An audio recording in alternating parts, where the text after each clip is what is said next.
The night was cold and quiet in Harlan's Bluff, a small town tucked deep in the Appalachian Mountains where nothing much ever happened after dark. Dr. Marcus Mac Calloway was sitting in his old wooden chair behind the clinic desk when the sky outside turned white, not the soft white of lightning, but a hard, burning white that lit up every tree and every rock on the hillside like it was the middle of the day. He stood up fast, knocking his coffee mug to the floor, and walked to the window with his eyes narrowed. Something had come down in the woods behind his property, something big. He could see an orange glow through the pine trees, and a low vibration move through the floor beneath. His boots, not an earthquake, not thunder, but something steady and mechanical and completely wrong. Mac did not panic. He had not panicked in 30 years, not since his army days in the mountains of Afghanistan where the air smelled like dust and blood and things that had no good names. He simply walked to the closet, pulled out his old trauma bag, checked that it was fully stocked, and grabbed his flashlight. His neighbor Deputy Lena Marsh would have told him to call the fire department and stay inside, and she would have been right, but Mac was already out the back door before that thought even finished forming in his head. The woods were dense and the ground was wet from 2 days of autumn rain. Dead leaves stuck to his boots as he pushed through the trees, following the orange glow and a smell that was not wood smoke and not engine fuel, not any fuel he had ever come across. It was sharp and almost sweet, like ozone mixed with something floral and strange. He heard the hissing first, a long, steady hiss like pressure escaping a broken valve, and then he pushed through the last stand of pines and stopped. The ship was enormous, or what was left of it was enormous, a long black vessel, sleek as a blade, buried nose first into the hillside at a steep angle. One side was crushed and torn wide open, and from the tier came that orange glow and that strange sweet smell. Pipes and tubes inside the hull were venting gas into the cold air, and the whole structure groaned and ticked under the stress of the impact. Mac stood still for exactly 3 seconds. He had always given himself 3 seconds to read a scene before moving, a habit from his army days, and then he walked forward. The tear in the hull was wide enough to climb through. He got his flashlight up, ducked his head, and went inside. The interior was dark except for the faint orange glow of failing lights along the floor. The walls were covered in shapes and panels that meant nothing to him. The floor slanted sharply toward the nose of the ship and everything loose had piled up there. Broken equipment, shattered containers, things he could not begin to name. And then his flashlight found her. She was on the floor near what looked like a command seat, tall, maybe 6.5 feet when standing, with 4 arms, 2 folded close to her body and 2 stretched out flat on the tilted floor. Her skin was a deep blue-gray, almost metallic in the flashlight beam, and her face was sharp-featured under a cracked helmet. She wore armor that was split and torn across the left side of her chest, and from that crack came a dark, steady wetness that was not red but deep violet. Mac crossed to her in 4 steps. She moved. One of her upper hands shot up and grabbed his wrist with a grip that was genuinely impressive for someone bleeding out on the floor of a wrecked ship. Her eyes opened and they were gold, bright gold, and they locked onto him with something between fury and raw alarm. "Do not," she said, and her voice was a strange doubled sound, like 2 voices slightly out of sync. "Do not touch. I am sovereign." "I hear you," Mac said, already working her hand off his wrist with a gentle but firm pressure. "But right now you are bleeding, so we can sort out rank in a minute." A voice came from somewhere in the walls, flat, precise, neither male nor female. "Warning. You are in contact with Sovereign Daughter Erin Velsora of the Valkyrie First House. Unauthorized physical contact is punishable under Imperial Code. You are advised to withdraw immediately." "Good to know," Mac said, and he opened his trauma bag. The wound under the cracked armor was serious. He could see that much even through the unfamiliar anatomy and the violet blood. There was a deep cut running from her left shoulder down across the side of her chest, and the flesh around it was swollen in a way that said pressure building where it should not be. He had seen that before in people and in large animals, and the reading was the same in both. He got his trauma shears out and started cutting away the damaged armor plate. The ship voice protested immediately and loudly. "This action is forbidden. The Sovereign Daughter's body cannot be." "Can she die?" Mac asked, not looking up from his work. A pause, then, "Yes." "Then be quiet and help me," Mac said, and to his mild surprise the voice went quiet. Erin was watching him with those gold eyes, still furious, still sharp, but the grip on consciousness was starting to loosen at the edges and he could see it happening the way he had seen it happen in soldiers and in horses and in big dogs that had been hit on the road. That moment when the body starts making decisions the mind has not agreed to yet. "Stay with me," Mac told her, the same 2 words he had always used, with every patient, in every condition. "I need you awake for a few more minutes." She said something in a language the ship did not translate, but her tone carried clearly enough. It was the tone of someone who had absolutely decided they were not going to show weakness in front of a stranger. Good, Max said, and he meant it, because conscious patients were better than unconscious ones on any planet. He worked fast, pressure dressing on the main bleed, built from the widest bandages he carried, a chest seal over the section of the wound that troubled him most, a tourniquet adapted for a limb that had one more joint than he was used to, but the basic principle was unchanged: stop the loss, protect the site. Keep the airway open. When Lena's voice crackled over his phone from outside the tree line. Mac, something hit the woods behind your place. I saw the light from my porch. What is going on? He had Erin's immediate bleeding under control, and her breathing had settled into something he was willing to call acceptable. He picked up the phone with one hand and kept the other on his patient's wrist, feeling a double pulse that was strange and fast but present. I need your truck, Lena, back of the clinic, and I need you to not ask questions until morning. A long pause on the line. Mac, are you hurt? No. Is someone else hurt? Yes. Another pause, shorter this time. I'll be there in 3 minutes. Mac put the phone in his pocket and looked down at Erin. Her gold eyes were still open and still watching him with that exhausted, locked-down pride, and he said what he always said at the end of a first stabilization, to every patient regardless of species, because it was always true and patients always needed to hear true things. Worst part is over.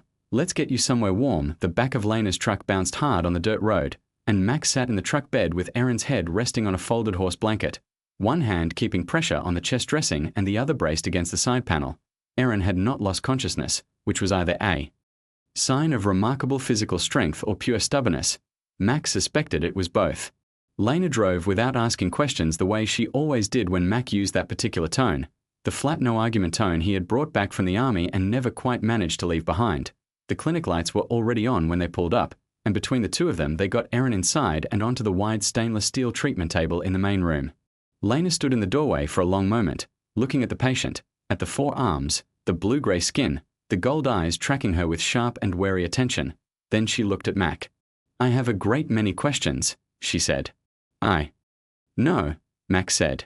I'm going to sit in my truck and drink my thermos coffee and pretend this is a normal Tuesday for now. Appreciated, Mac said, and Lena pulled the door shut behind her. The ship AI, Voss, it had called itself, was already coming through the small communication device it had pushed remotely to Mac's belt before he left the crash site, something he had not entirely understood but had accepted because it meant he had a translator, and a translator was more useful than confusion. The Sovereign Daughter's condition is deteriorating. Her secondary cardiac unit is showing irregular rhythm. In Valkyrie medical terminology, this would be classified as. Is it similar to atrial fibrillation? Mac asked, not looking up from cleaning the wound. A pause, then. That is a surprisingly accurate comparison. Yes. All right, I've managed that before. What does her secondary circulatory system look like? Is it fully separate from the primary or does it share pathways? Partially shared. The two systems meet at a junction point located approximately. Voss paused as if doing a calculation, 8 centimeters below where your right thumb currently is. Mac moved his thumb, felt the tissue there, pressed carefully, and found a pulse that was fast and badly out of rhythm and not quite in sync with the main pulse in her neck. Got it. And if the secondary system fails, does it drag the primary one down with it? Yes, that is the primary danger. A failure in the secondary creates a cascade into the primary system. Then we fix that first, Mac said. He went to the supply cabinet at the far wall and scanned the shelves with the methodical calm he brought to every problem. It was a habit from the army and from years of treating animals that could not cooperate. This way of looking at what he had and working backward from the need rather than forward from the ideal. He pulled out a transcutaneous pacing device designed for large livestock and set it on the tray. Voss, can you give me the Sovereign Daughter's secondary heart base frequency, in terms I can convert to an electrical pulse interval? A pause that was longer than the others. Then Voss said, that is not a question I expected a human to ask. Can you give me the number? Yes, Voss said, and gave it. Mac did the math in his head. It was not complicated math. It was the same practical conversion he had been doing since veterinary school, adjusting device outputs for animals that were not the standard size or build. He set the pacing device to a smaller contact spread than it was designed for, adjusted the output, and looked at Erin. Erin was watching the ceiling. She had been watching the ceiling for the past 30 minutes with the fixed calm of someone who had decided that if they were going to be in an undignified situation, they were going to be dignified about being in it. She had 4 arms and at least 2 of them were visibly shaking. This might feel strange, Mac told her. Everything about this already feels strange, she said, and her translated voice carried a flatness that might have been dry humor if he had known her better. Fair point. Here we go. The device fired. Erin went rigid for exactly 1 second, and then on the ultrasound screen the secondary heart lurched and skipped and settled into a steady, even beat that Mac could see begin to sync with the primary pulse at her neck. He let out a slow breath. That worked, Voss said, and for a precise emotionless AI it sounded genuinely surprised. Mac said, already turning back to the main wound. Erin turned her head to look at him. You are using animal equipment on me, she said. Yes. I am not an animal. I know. I use this equipment on animals because it works on bodies that are built differently from human bodies. You are built differently from a human body, so it applies. He reached for a clean tool. Your anatomy is not what I trained on, but the problems are recognizable. Pressure where should not be, rhythm that has gone wrong, tissue that needs to be closed. Those are the same in most living things I have worked on. She was quiet for a moment. Then, how many kinds of living things have you worked on? A lot, Mac said. Dogs, cats, horses, cattle, birds, reptiles, one very difficult camel. The army sent me to some places where I treated people too, under conditions that were not much better than this one. You learn to read what you can see and feel because the patient cannot always tell you. She looked at the ceiling again. Voss, she said in her own language, and Voss translated her words for Mac a beat later. What is the human doing right now specifically? He is performing a layered closure of the primary laceration, Voss said, using suture material originally designed for equine. Surgical repair. His technique involves multiple levels of closure beginning at the deepest accessible tissue layer and working outward. It is not a Valkyrie method. Is it working? Initial indications suggest yes, sovereign daughter. She did not respond to that, but Mac caught the small shift in the set of her shoulders, the way a patient settles when they decide to stop fighting the situation and simply endure it. He had seen that shift in horses and dogs and people on stretchers in the middle of nowhere, and it always meant the same thing. Trust, not given easily, extended because there was no better option available. The closure took an hour and 20 minutes. Erin did not make a sound through any of it, which Mac noted with the same professional respect he gave to any patient who stayed still and let him work. When he finally stepped back and stripped off his gloves, she turned her head and looked at him directly. You have done this kind of work many times, she said. It was not a question. Many times, he said. In conditions like this one. Worse than this one, sometimes, he said, and he began writing in the paper chart he had opened on the counter. Patient name blank, species blank, but the vital section was already full of numbers that no doctor on Earth had ever written before. Voss was quiet for a moment, then said, Dr. Calloway, I want to inform you that the cardiac stabilization you performed tonight, the method you used with the livestock pacing device, Valkyrie field medicine has not solved that specific problem without a resonance stabilizer. You solved it in approximately 4 minutes with equipment designed for a horse. Mac looked up from his chart. Draft horse. They develop a similar secondary valve arrhythmia sometimes when they are under severe physical stress. The frequency conversion was straightforward once I had the baseline number from you. Voss did not respond immediately. Then, I will be recording everything you do from this point forward.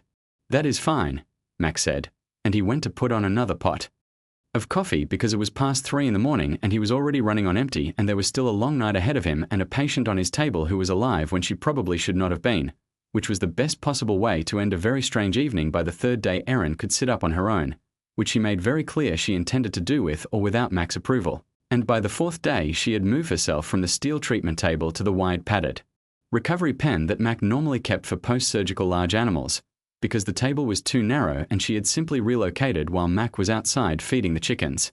He came back inside to find her sitting upright in the recovery pen, back straight, all 4 arms folded in the formal posture of authority that Voss had explained was a deliberate signal among Valkyrie. This space is more acceptable, she announced. It's a horse stall, Mac said. The dimensions are adequate. Glad you approve, Mac said, and he checked her chart without making any issue of the fact that she had moved herself. Because making a big issue of things was not how Mac operated. She had moved herself, which meant she was stronger than yesterday, which was the only detail that mattered. Lena came by every morning with food and with the expression of a person who was managing something very unusual by being very practical about it. She brought a camping lantern, extra blankets, and soft foods that Mac had written out a list for, And on the second morning she left a paperback book about Appalachian wildflowers on the pen railing without saying anything about it. Erin looked at the book for a long time that first evening without touching it, and then on the third morning it was open on the floor beside her, which Mac noticed and did not mention. The food was the hardest part of the first week. Voss could provide a list of molecular compounds that Erin needed, proteins, certain minerals, specific lipid structures, but the list was not helpful when Mac was standing in his kitchen at 6. In the morning, looking at what he had available, he spent an hour on the phone with a nutritional biochemist he had gone to school with, framing the conversation very carefully as a theoretical problem, and another hour adapting what he learned to actual ingredients. The result was a dense preparation that smelled like something from the bottom of a forest, and which Erin ate without complaint, which Mac found genuinely admirable. A sovereign daughter on campaign does not refuse necessary nutrition because it is unpleasant, she said on the second feeding, setting the empty bowl on the floor with the same composure she brought to everything. Smart policy, Mac said. You sound surprised. Not surprised.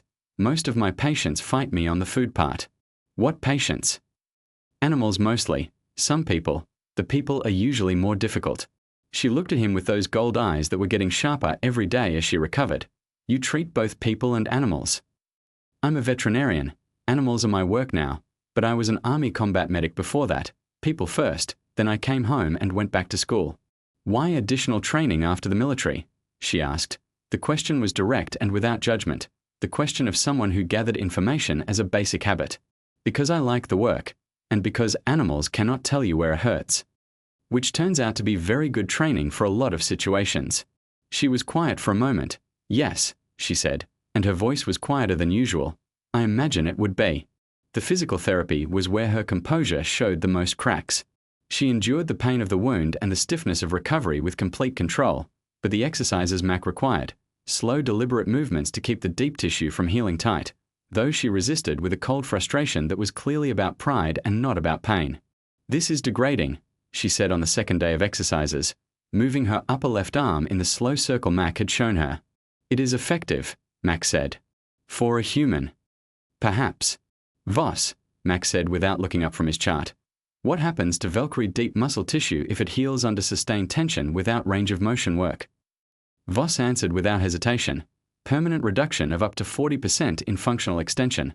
In a warrior caste individual, this would be categorized as a significant combat limitation. Erin moved her arm in the full circle without another word. Mac did not comment. He simply made a note and moved to the next exercise. That was the thing about working with animals for 30 years, and apparently about working with alien warrior princesses. Sometimes the most useful thing a doctor could do was let the facts make the argument and stay completely out of the way. The routine of the clinic settled around her gradually. The early morning rounds, the medication checks, the meals, the exercises, the quiet evenings when Max sat at his desk writing notes and Erin sat in the recovery pen reading the wildflower book with a focused attention that suggested she treated everything she read as tactical intelligence. On the fifth night, Mac fell asleep in the wooden chair outside the recovery pen. He had not meant to. He had sat down for a moment after midnight rounds and his body made a decision his mind had not been consulted on. He woke at 4 in the morning with a horse blanket around his shoulders that he had not put there, and his chart placed neatly on the floor beside his chair instead of in his lap where he had dropped it. He looked into the pen. Erin was lying down, which she had been refusing to do during daylight hours, out of what Mac had quietly identified as a firm personal rule about not being seen as vulnerable. She was still or doing a very convincing impression of it. Mac sat in the quiet dark clinic for a moment with a horse blanket around his shoulders and thought about that without saying anything at all. Then he got up, checked her vitals through the pen gate, noted that they were strong and steady and significantly better than day one, and went to make coffee. Lena arrived at 7 with food and looked at Mac's face and said, "When did you last sleep a full night?" "I sleep fine." "Mac, I have known you for 11 years and that is genuinely not true," she said, setting down the bags. "She is doing better. You told me her pulse is stronger." "Significantly better," Mac said. "Then go sleep. I will sit with her for 3 hours. That is not a request. That is me using my official authority. You cannot use deputy authority on a civilian in their own clinic. Watch me. Go." He went, and when he came back 3 hours later, he found Lena sitting on the stool outside the recovery pen reading aloud from the wildflower book in a calm, unhurried voice, going through the mountain laurel section with the same patient tone she used for everything.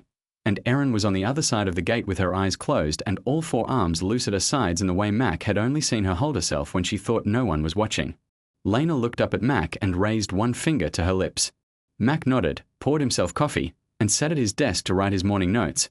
Outside the clinic windows, the Appalachian hills were gold in the late autumn light, and a pair of crows were arguing in the oak tree above the back fence, and it was by any measure a very strange morning, and also, in the way of things that were both strange and simple at the same time, a very good one. The scout ship came on the 8th day.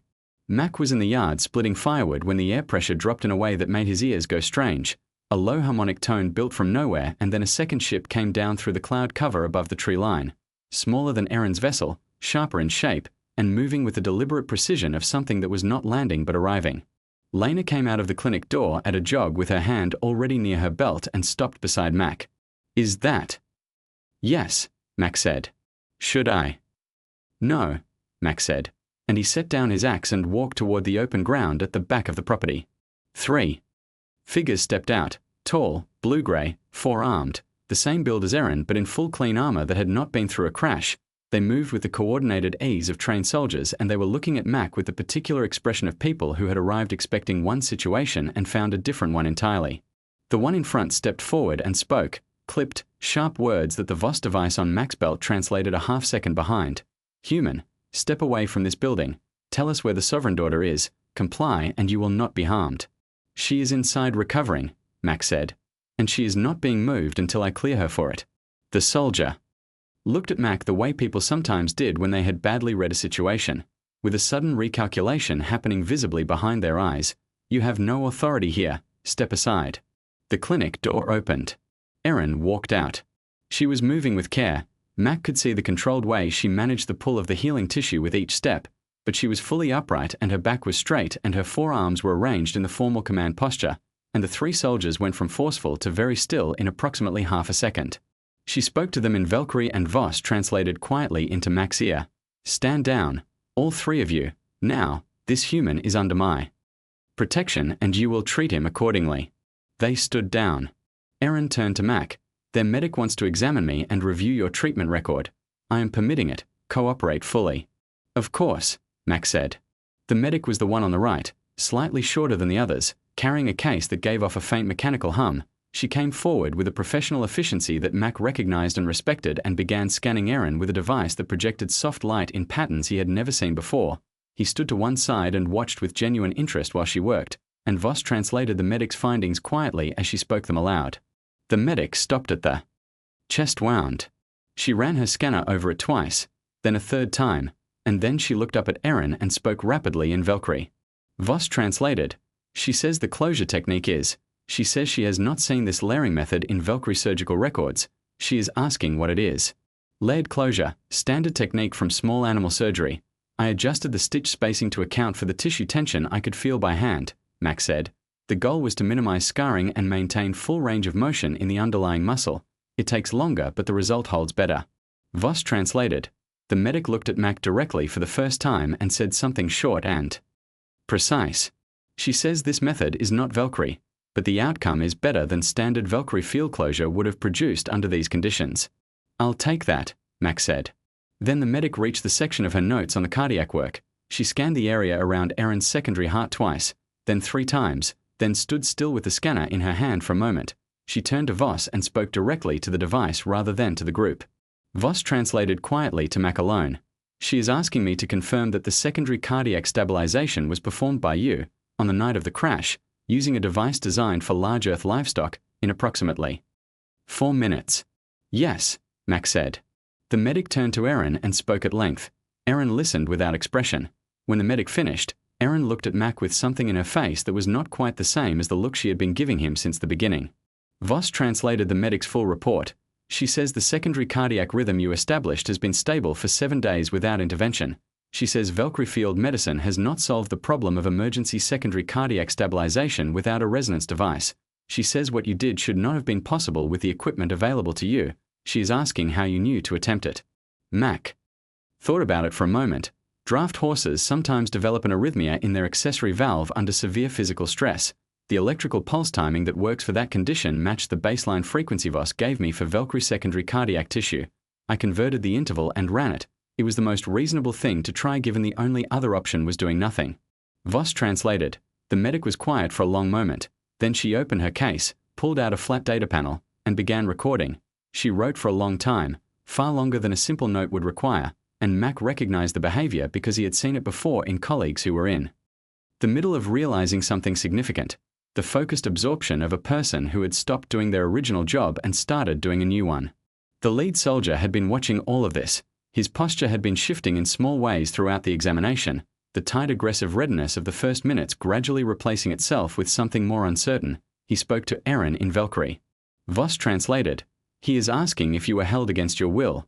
He is having difficulty understanding the situation. He says the framing of what happened here does not fit any category he has available. Erin looked at Mac. He wants to know why you helped me, what you expected in return, what benefit you calculated. Mac looked at the soldier, then at Erin. Nothing. You were hurt. That was enough reason. Erin translated this herself, directly, without waiting for Voss, and the soldier stood without speaking for a moment while his expression moved through several stages that Mac could not fully read from the outside. Then the soldier looked at Mac with something that was not quite respect but was close enough to respect that Mac thought it was probably the best available result under the circumstances. The medic closed her case and spoke to Erin. Voss translated. She wants the complete treatment record, every technique, every adaptation, every step of the cardiac conversion procedure. She intends to submit it to the Imperial Medical Institute. She can have all of it, Mac said. I'll write it up properly tonight, clear notes, step by step, with the equipment specifications and the conversion math. The medic looked at Mac directly again and said something short. She says, Voss paused for a beat. She says she has studied medicine for 19 years and she has never seen a problem solved the way you solved this one. She wants to know how a human doctor learns to think this way. Mac picked up his axe from where he had left it by the wood pile, because there was still firewood to split and the afternoon was moving along. You spend enough time treating patients that cannot talk to you, he said, and you learn to look at what is in front of you and work with what you have. That is all it is. Voss translated. The medic nodded once, slowly, and went back to writing on her data panel. And Mac went back to splitting firewood, because the wood still needed splitting and there was nothing more to say. On the 14th morning the scout ship was still on the back property. Its crew camped at a respectful distance from the clinic in a shelter they had assembled from material in their ship. Lena had brought food out to them twice, because Lena was constitutionally unable to ignore people who needed feeding, and the soldiers had accepted it with a formal stiffness that was slowly and visibly softening into something more like surprised gratitude. The lead soldier, whose name Voss had translated as something that sounded approximately like Varel, had started nodding at Mac when they passed each other in the yard, which Mac accepted as the significant social development it probably was. Mac had cleared Erin for travel the day before. Her wound was healing cleanly with no signs of infection. Her secondary cardiac rhythm had been stable for 6 days without any intervention, and her range of motion was within the parameters he had set at the start of physical therapy. He had written it in her chart the way he wrote every clearance, in plain straightforward language with no extra words, and he had gone through the findings with Soren the medic, who had listened and asked precise questions and written more notes on her data panels than Mac had written in 3 years of clinic records. On the morning of the 14th day Mac came into the clinic before sunrise and found Erin standing at the window in clean armor that the soldiers had brought from the scout ship, watching the first light come up over the hills. She looked like herself in a way she had not looked since the crash, the careful authority back in the set of her shoulders and the arrangement of her forearms. And Mac felt the quiet particular satisfaction of a patient who was ready to go home. He had always liked this part. She heard him come in and turned. You reviewed my chart again last night, she said. I review every chart every night, Mac said, and put the coffee on. Voss told me, she said, and there was no accusation in it. It was simply an observation, a fact she had chosen to note. It also told me your total sleep hours for the past 2 weeks. I sleep fine. Voss disagrees. Voss is an AI and does not have a complete picture of the situation, Mac said. Voss says it has a very complete picture of the situation, she said, and her translated voice carried something that was unmistakably dry. Mac poured his coffee and did not argue the point. She was quiet for a moment. The hills outside were turning from grey to orange as the sun came over the ridge, and a hawk was making long slow circles above the tree line. Then she said, there will be formal contact between the Empire and your government. What happened here will be known. It cannot be kept private and I would not want it to be. I figured, Mac said. It will change things, for your world potentially, for this region, for you personally and significantly. Probably, Mac said. You do not seem troubled by that. Mac looked out the window at the hills. I have been through a few situations that changed my life in ways I did not expect, he said. You deal with them the way you deal with everything else, one step at a time, with what you have available. She looked at him for a moment with those gold eyes, and then she reached into the interior compartment of her armor and brought out a flat circular object about the size of Mac's open palm. It was deep black, and it carried a pattern on its surface that shifted when the light touched it in a way that was not a reflection but something built into the material itself. She held it out to him. This is a sovereign's mark, she said. Under imperial law it grants you and anyone traveling under your name protected status throughout all space under Valkyrie jurisdiction. It also means any request you make of any Valkyrie official must be received directly and considered in good faith. It has been issued perhaps 30 times in the recorded history of the Empire. Mac took it. It was heavier than it looked and warm in a way that did not come from her body heat. He turned it over once, twice, looking at the shifting pattern. Then he set it carefully on the counter beside his stethoscope. He went to his desk and opened the bottom drawer and took out a sheet of pale yellow paper, the same standard discharge form he had been using for 15 years, the same form he filled out for every patient who left his care. He sat down and wrote in his steady, unhurried handwriting, taking his time, and then he folded the sheet once and walked back and held it out to her. She took it, unfolded it, read it. The form said, patient name, Erin. Species, Valkyrie. Date of admission, late autumn, cold night, unreasonable hour. Presenting complaint, multiple traumatic injuries, secondary cardiac arrhythmia, and a considerable amount of resistance to treatment. Treatment provided, laceration repair, layered surgical closure, emergency cardiac stabilization, wound management and infection monitoring, physical therapy, adequate nutrition. One person who did not take any of the attitude personally. Prognosis, full. Recovery, patient demonstrated strong physical constitution and significant personal stubbornness, both of which are medically favorable indicators. Follow-up instructions, rest for a further 2 weeks minimum, continue range of motion exercises daily without exception, eat properly and do not skip meals on campaign, follow-up appointment not required but available upon request. And at the bottom of the form, in the small note section where Mac normally wrote things like owner advised to keep patient confined and calm for 7 days. Come back if it gets worse, Mac.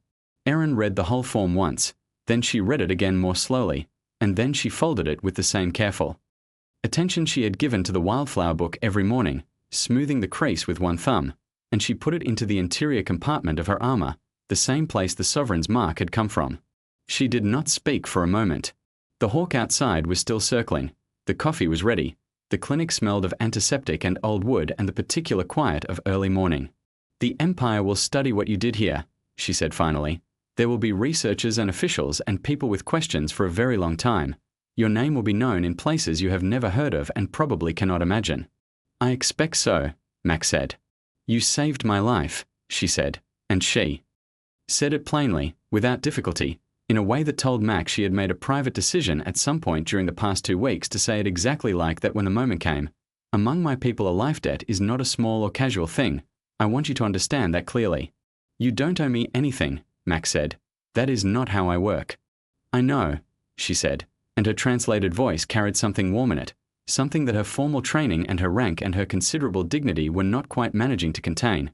That is precisely why I wanted you to hear it. She extended one of her upper hands.